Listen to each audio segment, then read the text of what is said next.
Kate Lefko-Everett. I just mentioned it's just one element of the findings of the survey, of course, but it's important given the fact that the world was talking about issues of corruption yesterday, and even today, South Africa, there are so many other activities planned where people will be talking about these matters. What did you find? Indeed. Maybe I should just start by giving you a bit of background about the survey. Please. We at the Institute for Justice and Reconciliation have been doing this survey since 2003. It's a nationally representative study that we do all across the country in 6 different languages and in all of the different provinces, and we go into urban areas and rural areas. So as you said, this year's report really focuses on youth issues in particular, and one aspect of that is political culture and how young people understand politics in South Africa, what their priorities are in terms of leadership. And as you said, one of the findings that we did come across this year was that many South Africans and young people in particular do believe that there's lots of corruption happening in the country. And what are they doing about it as young people? Anything at all? Well, I think the interesting point is that if you look at comparable surveys, and we actually ask 2 questions about corruption, and the first is the extent that people believe that there's corruption happening, and the second is about whether government has responded appropriately. And I think other surveys that actually measure direct experiences find that relatively few of us have a real personal experience with corruption, but the extent of the belief is very high. And as you said, we have almost half of all Black youth saying that corruption is widespread and they believe it's happening everywhere in the country. And that really does have the potential to kind of erode confidence in government and erode confidence in leadership. But how did they respond to the question about whether government is doing anything about it? Well, there's a lot of variation, and I think across many of the political culture questions, we are seeing quite a lot of difference between the responses of youth and racial minority groups and Black youth, and also generational differences as well. So particularly among white and colored youth, for example, very low evaluations of government efforts against corruption. So you have only 17.5% of white youth thinking government is doing enough, 20.1% of colored youth. So the evaluations are different there. And ultimately, you say that this may lead to disinterest and growing cynicism about the work of government. Yes, well, what we've also found in this political culture section is that young people are skeptical about political parties, and they're skeptical about political leadership and the integrity of leadership. So our feeling is that young people are interested in participating in politics, but they're not quite sure how to go about doing that. And things like a belief that there's a lot of corruption happening in the country, or a belief that leaders might be corrupt, have the potential to influence the ways that young people actually participate or choose not to participate in kind of constructive and formal ways. Catherine, are you surprised that young people say there's corruption everywhere? Not at all. I think it's really... It's important that we listen to what young people are saying. I think it's evident that there's corruption everywhere. There's lots of issues of accountability, not only in government, but on the part of the individual. And I think there's... well, I guess we're addressing lots of different issues here, but I think when you look at the capacity of young people who have the tools that at their disposal to enter any conversation on any level, I think it's important that we're not just, entertaining views on what the situation is, but entertaining, young people's thoughts on actually how to address it. But at the same time, I do think there's a huge need to look at things like accountability in the conversation around corruption and who's responsible.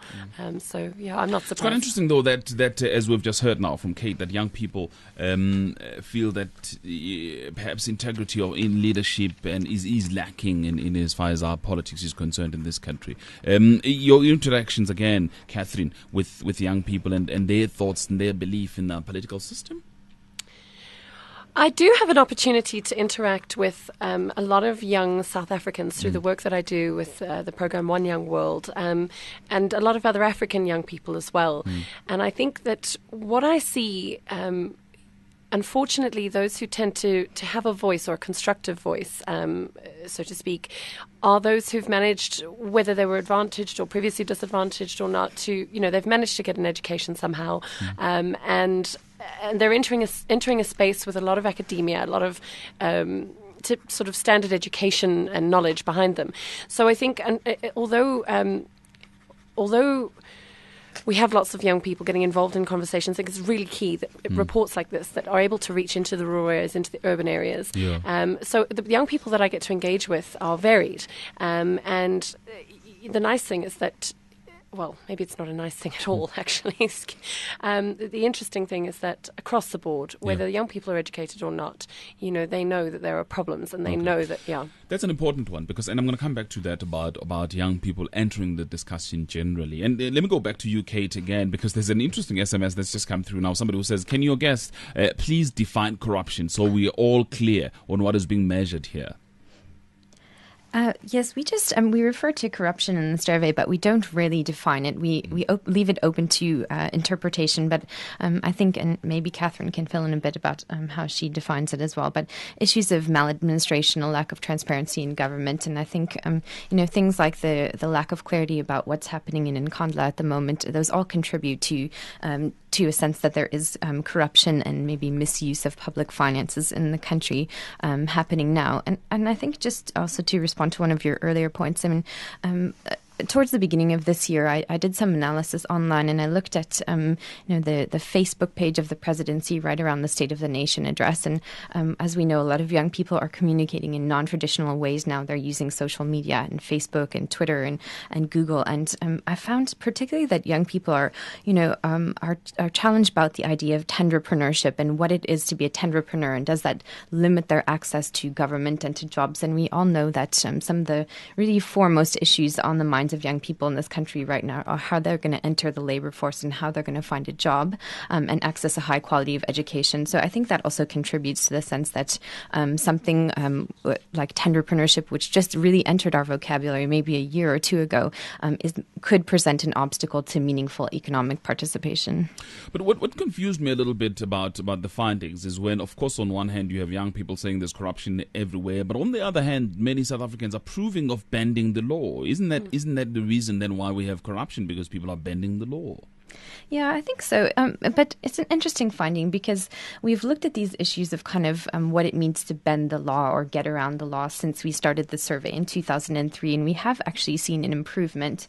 And the way I understand that is that, coming out of apartheid, coming out of a fundamentally unequal and unjust society, people didn't think it was important to necessarily follow a law that was inherently unequal, that was inherently unjust. So we still do see a high percentage who think it's okay to get around the law. Sometimes if the legal system isn't working for you, it's okay to come up with your own solutions. And we would like to see those continue to decline. But we actually have seen an improvement on that since 2003. And even more startling for me is when then young people are saying, you've got a finding here where you say almost 1 in 4 young South Africans believe it is not necessary to follow the laws of a government they didn't vote for. Yes, and it's a challenge. I mean, we have actually, the official voter turnout rates that are reported by the Electoral Commission are relatively high still. But the reality is many millions of South Africans are not registering to vote, and they're not going to the polls as well. So if there are people who think that it's okay to not follow the law of a government they didn't vote for, that potentially could be millions of South Africans, and it's problematic. You want to come there? You come in there, Catherine, for me? No, I just think it's interesting. And Kate, I don't envy you. Corruption, in terms of what I do, just going back to Kate's suggestion and following the law, a lot of the findings from the report are, as you say, Kate, hugely problematic and disastrous in a potentially exponential way. There's an interesting conversation that I've had recently with some friends and some colleagues.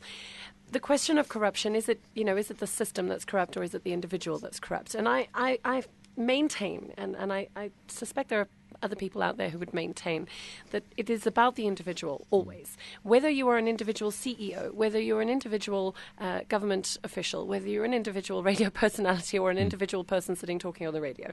I think ownership of knowledge is so vital, and I don't mean education at the primary and secondary and tertiary level. I mean knowledge. I mean access to information that makes you as an individual, no matter where in the country you live, actually understand and feel that sense of maybe agency. You really need to, in order to give someone dignity, they've got to understand what system they live in, what are they part of. And I think, unfortunately, we have an increasing, and obviously driven, supported by this research, an increasing pool of young people who want to do things on their own terms, or are disenfranchised, or are disillusioned with whatever it is, with mainly government in this respect. But the problem we have is that we have silos of activity. We have young people, but not just young people, industries, businesses, engaging in addressing matters or engaging in economic solutions or whatever the case may be on their own terms. Yep. And I think in South Africa we have a major problem with disenfranchising and allowing people to be disenfranchised. We don't take people with us in the kind of bluntest sense of the In other words, word, the coordinated response. We do not have a coordinated response to some of the challenges that we're talking about. All right. Hello, Mike. Oh, hello, Scolani. Thanks so much for taking my You're call. most What a welcome. great debate. We should have this every day. What I wanted to just comment on was that we need to actually get back to basics. I mean, to what changing my thoughts a little bit. But you had Lucy Gigaba of the ANC MEC on the 8 o'clock news complaining about the fact that corruption and weak ANC structures weren't getting social services. I think Minister Sisulu also said the same thing in the Cape Times. And the point I'm trying to get at is that in February next year, we're going to have a law, and this actually speaks to your question as to what are we going to do about it. In February next year, the secrecy bill will be enacted.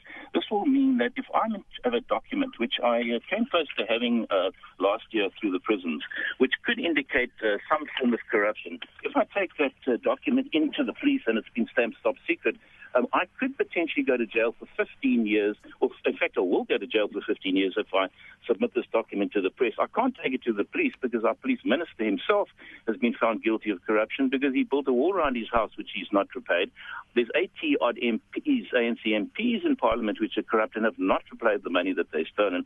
I can't go to the Minister of Security because, well, he's hardly going to be objective. And I can't go to the president because he refuses to go to court. So the point I'm trying to make is to your panel is that are we not, if we're not going to have legislation that encourages transparency, we've just dropped 14 points in the transparency. I think it's 12 or 14, I'm sure your panel will correct me. That is a massive fall in 12 years. Now, with the secrecy bill enacted in February next year, I don't even know where to start, except, of course, the cynical will say, well, we'll have no corruption because we'll never hear about it. But the trouble with that is we'll wake up one day and we'll just be a complete banana republic. Okay. So surely the panel should be discussing how do we deal with the secrecy bill, and let's tackle that first. Let's get the government on board. They're admitting corruption is the problem, but now they want to legislate against people like myself.